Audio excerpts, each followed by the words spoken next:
Hello बच्चों, good morning. Welcome to my channel HS academy online classes. और बच्चों, कैसे हैं सब? कैसे चल रही है आपकी पढ़ाई?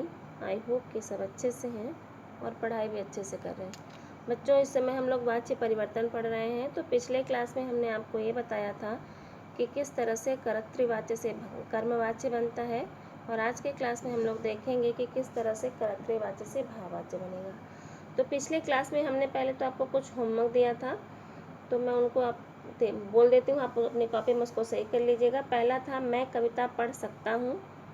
तो मैं का हमेशा मुझसे होता है, तो यहाँ पे क्या हो जाएगा? मुझसे कविता पढ़ी जा सकती है। कविता आपका क्या है? स्त्रीलिंग है, तो इसलिए यहाँ पे जो क्रिया है किसके अनुसार चल रही है? स्त्रीलिंग के अनुसार चल रही है। तो क्या हो जाएगा? मुझसे कविता पढ़ी जा सकती है।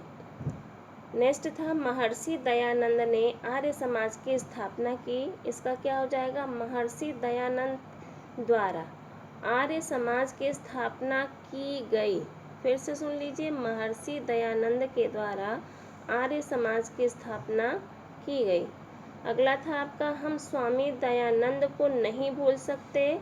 क्या हो जाएगा? इसका कर्मवाच्य बनाएंगे तो हमसे स्वामी दयानंद को नहीं भूला जा सकता, या फिर हम कह सकते हैं हमसे स्वामी दयानंद नहीं भूले जा सकते। कर्म का को चिन्ह हम हटा देंगे तो क्या हो जाएगा? हमसे स्वामी दयानंद नहीं भूले जा सकते। क्लियर? अगला है आपका, रीमा चित्र बनाती है। क्या हो जाएगा? रीमा द्वारा चित्र बनाया जाता है।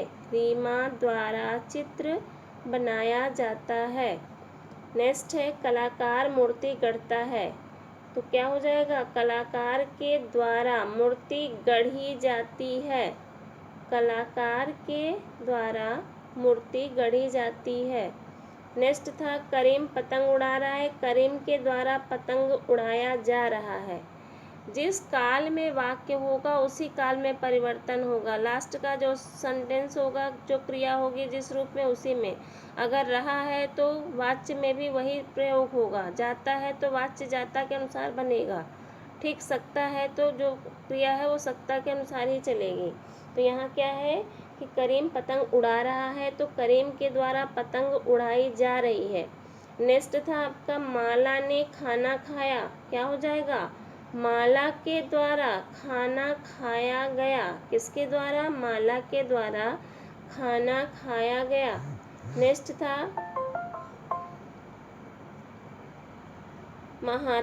भारतवासी महात्मा गांधी को नहीं भूल सकते। क्या हो जाएगा? भारतवासियों द्वारा महात्मा गांधी को नहीं भूला जा सकता। ये निषेधवाचक वाक्य है, तो हम यहाँ कह सकते हैं भारतवासियों से महात्मा गांधी को नहीं भूला जा सकता। किससे? भारतवासियों से महात्मा गांधी को नहीं भूला जा सकता। नेक्स्ट था, वह दिन में फल खाता है। उसके द्वारा दिन में फल खाया जाता है। वह दिन में फल खाता है, उसके द्वारा दिन में फल खाया जाता है। नानी कहानी सुनाएगी। अगला था आपका, नानी कहानी सुनाएगी। नानी द्वारा कहानी सुनाई जाएगी। क्योंकि ये भविष्य काल की क्रिया है, तो यह वाच्य भी भविष्य काल में ही बनेगा। नानी कहानी सुनाएगी, नानी के द्वारा कहानी सुनाई जाएगी। अगला था आपका, लड़का पत्र लिखता है। लड़के द्वारा पत्र लिखा जाता है। लड़का द्वारा पत्र लिखा जाता है। लास्ट था, लता मंगेशकर मधुर गीत गाती हैं। लता मंगेशकर के द्वारा मधुर गीत गाया जाता है। किसके द्वारा? लता मंगेशकर के द्वारा मधुर गीत गाया जाता है। तो इसको आप क्लियर कर लीजिएगा। आज की क्लास में हम लोग देखेंगे कि किस तरह से हम कर्तृवाच्य से भाववाच्य बनाएंगे। देखिए, कर्ता के साथ कर्मवाच्य में भी से और द्वारा का प्रयोग किया जाता है, और भाववाच्य में भी किसका प्रयोग किया जाता है? से और के द्वारा का। हम कर्मवाच्य बनाते हैं तो भी कर्ता के साथ से और द्वारा का प्रयोग करते हैं। भाववाच्य में भी हम से और द्वारा का प्रयोग करते हैं। अंतर क्या होता है कि जो कर्मवाच्य होता है उसकी क्रिया क्या होती है? सकर्मक होती है। कौन सी होती है? सकर्मक। और भाववाच्य की क्रिया कैसी होती है? अकर्मक होती है। यानी जिसमें कर्म साथ नहीं होता है वह भाववाच्य वाला होता है, और जिसमें कर्म साथ होता है वो कर्मवाच्य का होता है। क्लियर? तो पहला आप देख लीजिए कि कर्तरी वाच्य से जब हम भाववाच्य बनाते हैं तो कर्ता के साथ में हम किसका प्रयोग करते हैं, से और के द्वारा का। कर्मवाच्य में भी मुख्य क्रिया को सामान्य भूतकाल में परिवर्तित किया जाता है। भाववाच्य में भी जो मुख्य क्रिया होती है उसे हम सामान्य भूतकाल में परिवर्तित कर देते हैं, और उसके बाद जो जाना क्रिया होती है उसको काल के अनुसार उसका प्रयोग कर देते हैं। जिस काल की है उसी के अनुसार उसका प्रयोग किया जाता है। किस क्रिया का, जाना क्रिया का। उसके बाद जो प्रायः हमने अभी आपको बताया कि निषेध सूचक जो वाक्य होते हैं उसमें नहीं का प्रयोग करते हैं, और भाववाच्य ज़्यादातर किस में होता है, निषेध सूचक वाक्य में ही का ही प्रयोग होता है, किसमें, भाववाच्य में। और जो मुख्य क्रिया के बाद जो सहायक क्रिया होती है भाववाच्य की, वो क्रिया सदैव क्या होती है, एक वचन में रहती है, पुल्लिंग रहती है और अन्य पुरुष में। सदैव किस वचन में रहती है, एक वचन में। लिंग कौन सा रहेगा, पुल्लिंग रहेगा, अन्य पुरुष। जैसे मैं खाता हूँ, ठीक, तुम खाते हो। मैं खाता हूँ तो क्या हो गया, मैं खाता हूँ तो हूँ का प्रयोग हो गया। तुम खाते हो तो हो का प्रयोग हो गया, और वह खाता है तो है का प्रयोग हो गया। तो यह अन्य पुरुष का हो गया, या उत्तम पुरुष हो गया, या मध्यम पुरुष हो गया। तो वाक्य चाहे उत्तम पुरुष में हो चाहे मध्यम पुरुष में हो, लेकिन जब हम कर्तृवाच्य से कर्मवाच्य बनाएंगे तो कर्तृवाच्य का मध्यम पुरुष हो या उत्तम पुरुष हो, कोई भी हो, किसी भी पुरुष में हो, किसी भी तरह का हो, किसी लिंग का हो, वह सहायक क्रिया हमेशा किस में हो जाएगा, अन्य पुरुष में हो जाएगा, यानी अन्य के लिए हो जाएगा। क्लियर हो गया। और वचन कैसा होगा, एक वचन, और क्या होगा, पुल्लिंग हो जाएगा।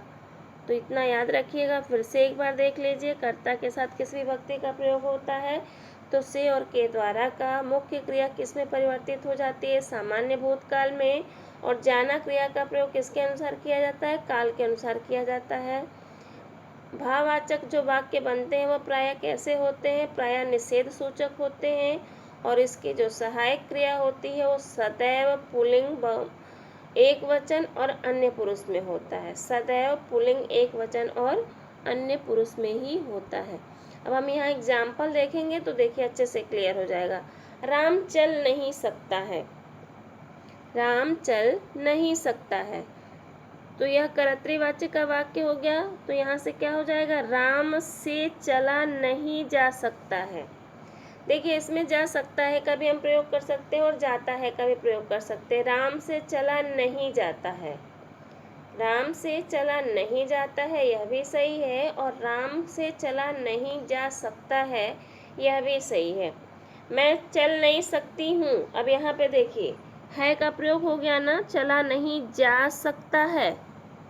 मैं चल नहीं सकती हूँ, उत्तम पुरुष का वाक्य हो गया, मैं चल नहीं सकती हूँ। मुझसे चला नहीं जा सकता है, जा सकता है में प्रयोग हुआ नहीं, वह चल नहीं सकता है, ठीक। उससे चला नहीं जा सकता है, बच्चे चल नहीं सकते हैं, बच्चों से चला नहीं जा सकता है। यहाँ वचन हो गया, बहुवचन है तो भी क्रिया किस में है, एक वचन में है, ठीक।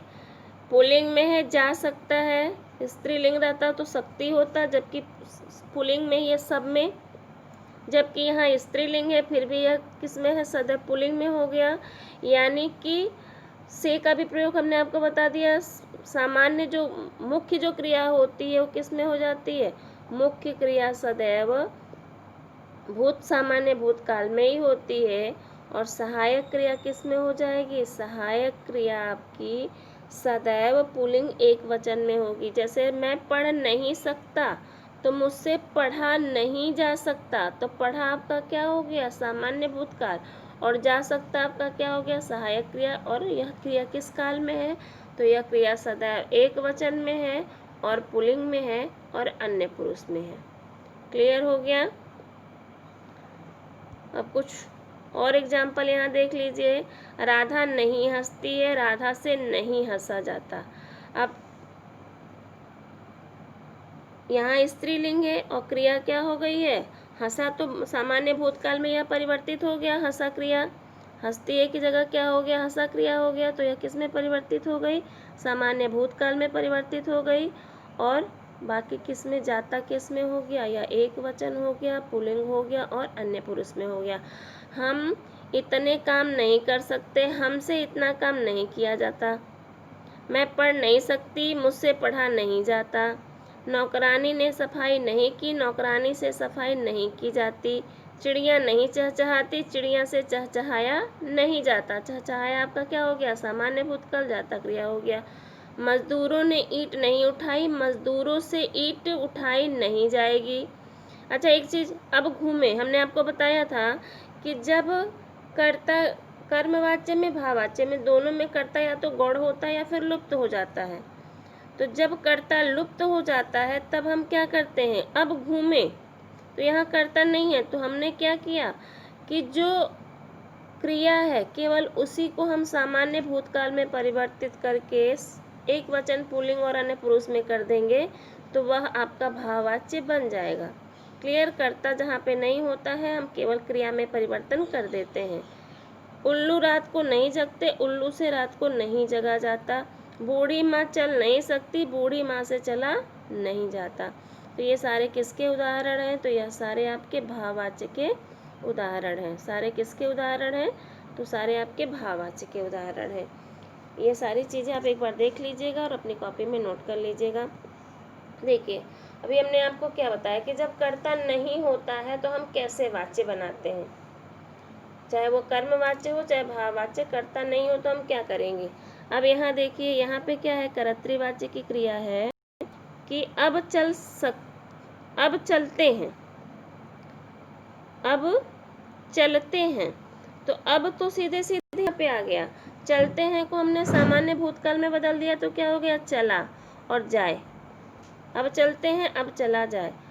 चलिए घूमते हैं, चलिए घूमते हैं, तो क्या हो गया, चलिए घूमा जाए। चलिए अब टहलेंगे, क्या हो जाएगा, चलिए अब टहला जाएगा। क्या होगा, चलिए अब टहला जाएगा। कर्तृवाच्य में रात में पढ़ नहीं सका, रात में क्या नहीं किया, रात में पढ़ नहीं सका, कर्ता नहीं है तो रात में वैसे ही हो जाएगा। और क्या हो जाएगा, पढ़ के जगह क्या हो जाएगा, सामान्य भूतकाल में करेंगे तो पढ़ा नहीं जा सका। रात में पढ़ नहीं सका, रात में पढ़ा नहीं जा सका। तो हो गया। आई होप कि ये सारी चीज़ें अब आपके क्लियर हो गई होंगी कि जब हम कर्ता नहीं होता है तो हम कैसे कर्मवाच्य या भाववाच्य बनाते हैं। तो कर्ता नहीं है तो हम परिवर्तन किस में कर देते हैं, केवल क्रिया, लास्ट की क्रिया में परिवर्तन कर देते हैं। और अगर कर्ता है तो वह कर्ता का स्थान क्या हो जाता है, गौण हो जाता है। अब एक चीज़ और देख लीजिए, भाववाच्य का प्रयोग स्थल। हमने आपको कर्मवाच्य का भी प्रयोग स्थल बताया था कि अधिकार, दर्प, गर्भ में, असमर्थता व्यक्त करने में, कार्यालय या कानूनी कार्य में किस वाच्य का प्रयोग होता है, कर्मवाच्य का प्रयोग होता है। ठीक उसी तरह से कुछ अपनी जो मजबूरी होती है, व्यवस्था होती है, समर्थता होती है, या जो निषेध सूचक वाक्य होते हैं, वहाँ पे कौन सा वाच्य प्रयोग किया जाता है, वहाँ पे भाववाच्य प्रयोग किया जाता है। जैसे यहाँ तो खड़ा भी नहीं हुआ जाता, अब मुझसे चला भी नहीं जा रहा है, इस जगह सारी रात कैसे रहा जाएगा। तो यह क्या है, व्यवस्था है, असमर्थता है, और सारे वाक्य कैसे हैं, निषेध सूचक वाक्य है। तो इस तरह जहाँ पे भी व्यवस्था, समर्थता और निषेध का प्रयोग किया जाता है वह वाक्य लेकिन अकर्मक हो तो कौन सा होगा, वह हो जाएगा आपका भाववाच्य। अनुमति या आज्ञा प्राप्त करने में भी किसका प्रयोग होता है, तो अनुमति और आज्ञा प्राप्त करने में भी भाववाच्य का प्रयोग होता है। जैसे देख लीजिए, अब चला जाए, चलिए अब थोड़ा घूमा जाए, अब थोड़ा रुक कर चला जाएगा। यह सब क्या है, अनुमति है, किसी से हम आज्ञा मांग रहे हैं कार्य को करने के लिए। तो व्यवस्था, असमर्थता या निषेध सूचक वाक्य में किस वाच्य का प्रयोग होता है, भाववाच्य का। अनुमति या आज्ञा प्राप्त करने के लिए किस वाच्य का प्रयोग होता है, भाववाच्य का। भाववाच्य में किसकी प्रधानता होती है, भाव की प्रधानता होती है। क्रिया क्या होती है, क्रिया अकर्मक होती है। जो मुख्य क्रिया होती है वो किस में परिवर्तित होती है, सामान्य भूतकाल में परिवर्तित होती है। और जो सहायक क्रिया होती है वो कैसी होती है, वो सदैव किस में होती है, सदैव किस वचन में होती है, एक वचन में होती है। किस लिंग में होती है, पुल्लिंग में होती है। और किस पुरुष में होती है, तो अन्य पुरुष में होती है। किस पुरुष में होती है, तो अन्य पुरुष में होती है। क्लियर हो गया? आई होप कि अब आपको भाववाच्य समझ में आ गया होगा कि किस तरह से हम कर्तृवाच्य से भाववाच्य परिवर्तित करते हैं। अब ये कुछ एग्जाम्पल हैं आपके, सॉरी कुछ होमवर्क है आपके, कुछ वाक्य हमने आपको यहाँ पे दिया है। अब इसे आपको करना है। मैं नहीं पढ़ता, अब पढ़ते हैं। बच्चा खूब रोया, क्या वे लिखेंगे? बच्चे शांत नहीं रह सकते, अब इतना कष्ट नहीं सहा जाता, चलिए अब चलते हैं। इन सारे वाक्य, ये सब कर्तृवाच्य के वाक्य हैं, इसे आपको भाववाच्य में बदलना है। ठीक, नेक्स्ट क्लास में हम लोग देखेंगे कि किस तरह से कर्मवाच्य और भाववाच्य से कर्तृवाच्य बनता है। क्लियर? तब तक के लिए जय हिंद, जय भारत।